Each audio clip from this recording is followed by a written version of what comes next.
Mobile स्क्रीनवर लाखो लोकांना हसवणारी, आपल्या रीलच्या माध्यमातून घराघरात पोहोचलेली सोलापूरची प्रसिद्ध रील स्टार रोहिणी पारधे मृत्यू प्रकरणात आता एक अत्यंत धक्कादायक आणि खळबळजनक ट्विस्ट आला आहे. ज्या रोहिणीने अनेकांच्या चेहऱ्यावर हसू आणलं, तिच्याच आयुष्याचा असा दुर्दैवी शेवट कसा झाला आणि आता या प्रकरणात थेट तिच्या पतीविरुद्धच FIR का दाखल झाली? सोलापूर जिल्ह्यातील प्रसिद्ध social media influencer Rohini Pardhe हिचा संशयास्पद मृत्यू झाला होता. सुरुवातीला ही आत्महत्या असल्याचं बोललं जात होतं, पण आता या प्रकरणाला पूर्णपणे वेगळं वळण मिळालं आहे. पोलिसांकडे आलेल्या तक्रारीनंतर रोहिणीच्या पतीविरुद्ध गंभीर कलमांखाली गुन्हा म्हणजेच FIR दाखल करण्यात आला आहे.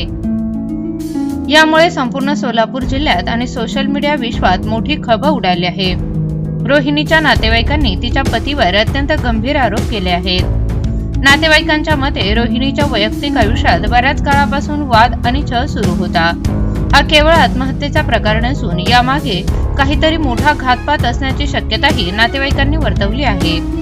पोलिसांनी नातेवाईकांच्या तक्रारीची गंभीर दखल घेत तत्काळ गुन्हा दाखल केला असून तपासाची चक्रे वेगाने फिरायला सुरुवात केली आहे.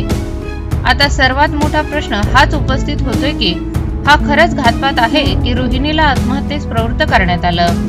पोलिसांच्या मते मोबाईल फोनचे call record, social media chats आणि नातेवाईकांचे जबाब यावरून अनेक गोष्टी समोर येण्याची शक्यता आहे. पोलीस सध्या या संपूर्ण प्रकरणाचा सखोल इनसाइड रिपोर्ट तयार करत असून दोषींवर कडक कारवाई केली जाईल असं सांगण्यात येतंय.